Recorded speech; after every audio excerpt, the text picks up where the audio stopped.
Hello, Fruit Force. This is Captain Fruit reporting for duty. And you know, us as a community, we love games. Let's be honest. We love the storylines, the awesome graphics, the explosions, the new ideas, the new concepts that keep us involved, the imagination that's involved, the challenge. But yeah, with all that said, all that great stuff, sometimes you have to admit there's something that just really grinds our gears.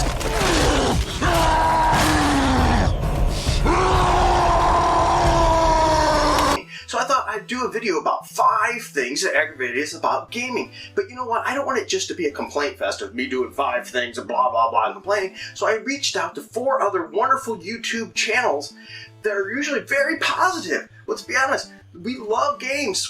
But you know, I thought let's share stuff that does aggravate us about a game. So sit back, enjoy the video, and check out these channels as well as my view on what grinds our gears and aggravates us about gaming.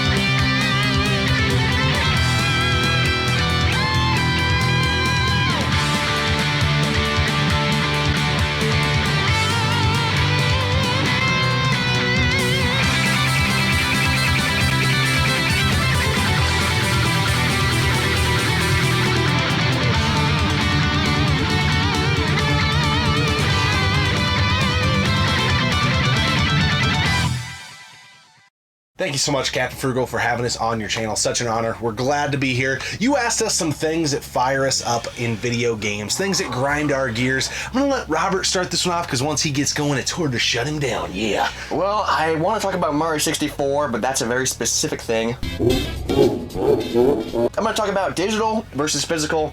Nowadays, digital games are the same price as physical games. That is so stupid. I don't understand it. And even furthermore, they're incentivizing people to buy digital. Yeah, so the new Tony Hawk game, for instance, if you pre-order it digitally, you get access to the demo. You don't get it if you pre-order it physical. What the hell? You just get a, hey, thanks, buddy, for the pre-order. That's so stupid, because we ordered a physical, and I want to play it, but I can't. It just doesn't make sense. That's one thing that bothers me, and it's just going furthermore towards digital. And I could talk about that for days. Yeah, I mean, you know, if I get convenience, totally. We're totally a physical media collector. That's no doubt. But if it was cheaper, and it was a game I didn't really want, I might be more incentivized to do it. Yeah. Same price, doesn't make any sense. All right, now, something that has grinded my gears for a long time, and it still rears its ugly head from time to time in video games, is when a game doesn't let you invert the controls. Oh, yes. Star Fox 64, I'm talking to you. You're one of my favorite games of all time. I loved that game. I'm approaching my mid-30s. It is hard for me to retrain my brain if I go from playing a first-person shooter or something, and then I've got to invert the controls. Let me have control of that. Yes, I know how plane controls work. Yes. I get it, but I don't want to fly a plane or I would have been a freaking pilot. I just want to play the game. Another game that does what I've got right above my head, one of my favorite cover arts of all time, is Forsaken on the N64. Yes. I loved that game back in the day, but now when I go back and play it, it just twists my head in knots because I can't figure out the damn controls. I know what I need to do, but again, I can't retrain my brain. There are some games that give you the option, and that's awesome. Like GoldenEye, for example. If you don't know how to do inverted or you didn't grow up with the N64, you can use normal controls and you can play it normally, but games that don't allow you to change it, they're so hard to play. Well, there's a lot of games that come to my mind that my initial times playing them, I didn't really care for the same reason. Nightfire, I feel like, is that way when you started up. I'm pretty sure Red Faction 2, which is one of my favorite first-person shooters of all time, starts off with the inverted bullshit, but you can fix it. You can change the access. That's my rant. I'll get off my high horse here. But games that don't allow you to invert the controls, Star Fox 64, I want to play again. We need a remake or something so that I can play it the way that I want. Hey guys, what's up? I'm JLUV81. The thing I can't stand that really sets me off, that I have no patience for, that I cannot stand, is downloading and updating time. I can't stand when you put in a game and you stare at this screen right here.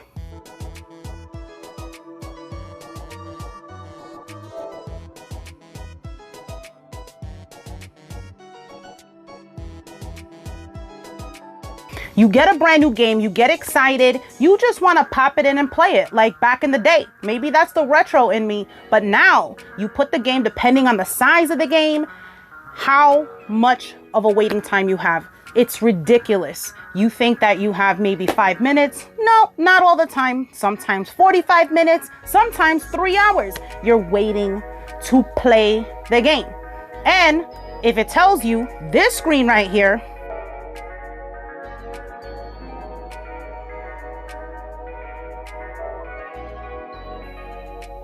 running out of memory, now you gotta delete and do it all over again. Same thing with updating. When you wanna play online and your friends are telling you, oh, let's go, I'm gonna be online at 2 o'clock. Okay, I'll be there. You get this.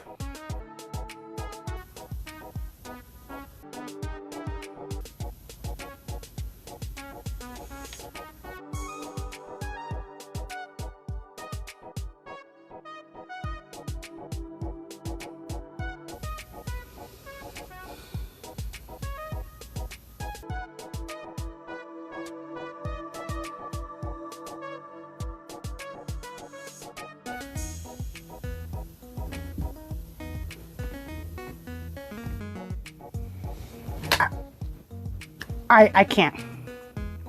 I just can't. I do not understand. I do not.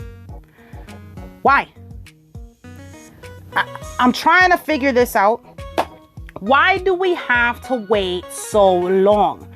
And if you do not update your game, you cannot play online. It will not let you use the network features. So yeah, it defeats the purpose of even playing online when you have to wait for an update that takes 100 years. Same thing with games. You are so excited to get the game, and then you get this right here.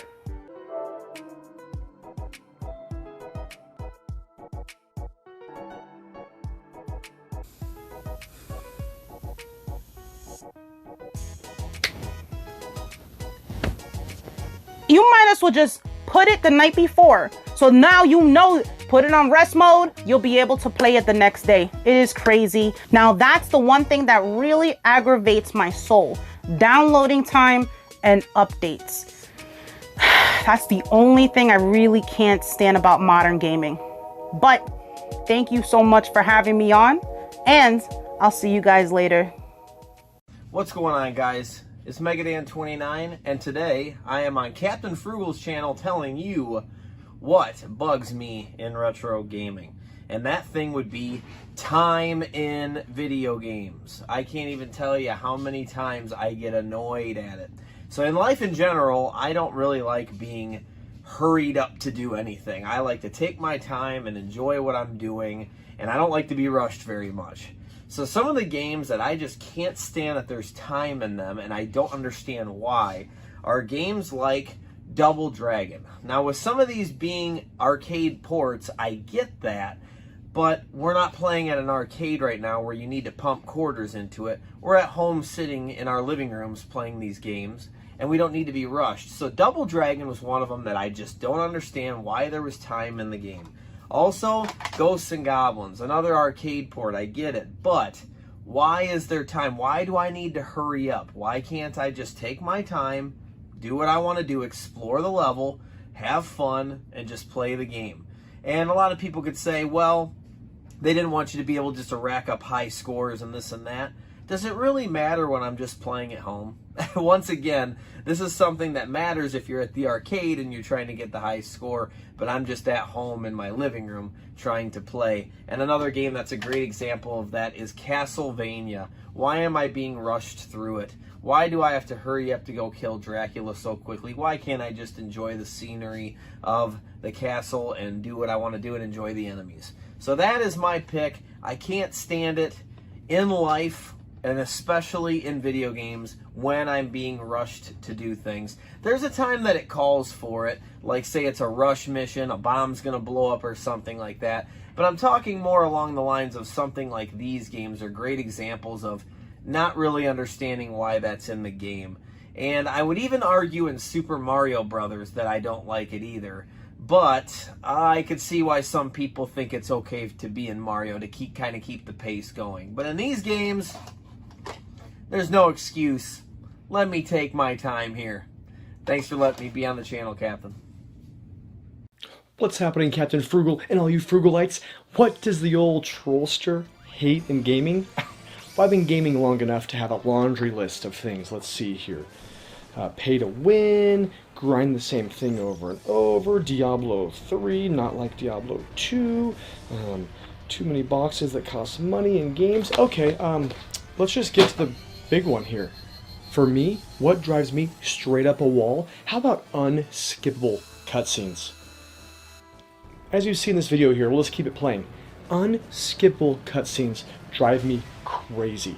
Literally, banana sandwich. First off, there's one in Kingdom Hearts, I'm pretty sure it was the original, where you fight Ansem, and there's a cutscene. It progresses the story. My eyes are glued on the screen, I can't get enough. What is happening? It's amazing. You go to fight him and he wrecks you. Okay, you restart, you go to fight him again. What? There's a cutscene that I just watched 30 seconds ago again? Okay, not so bad. Then you gotta fight him and he kills you again. This happened for a while before I beat him. The motivation to beat him became higher because I wanted to skip this cutscene. But no, just not that one. Let's get to the granddaddy of them all, like Final Fantasy VIII. Final Fantasy VIII has the most amazing GFs. The summons are incredible, the animation is amazing. But the old banana sandwich killer for me, you can't skip them. So the first time you see Ifrit, or Eden, it's incredible. You watch it. And after a while, your eyes start glazing over. You get to the point when you don't care if it's the most powerful move in the game, you are not going to sit through 2 or 3 minutes of a cutscene of this animation. So you skip it. You just throw up a few potions, just do something else. You don't care about the cutscenes anymore because they literally can't be skipped. Final Fantasy VIII drives me crazy. I hate it. I love the game. But oh my goodness, having to sit through those animations was the worst. To the point when I wouldn't even summon anything because I was so sick of seeing it. So for me, that's what gets me. Unskippable cutscenes. Wow, guys, that was some really, really good reasons to be aggravated about gaming. Those things just really grind our gears. But you know, there's one that also really gets me too as well. When you try, you finally get past that hard level, or finally get past that tough boss, and you save your game to take a break, you get away from it, and you come back and you sit down and play it again, you go to load your game, and your save file is corrupted. Oh, crap, man, I always hate that.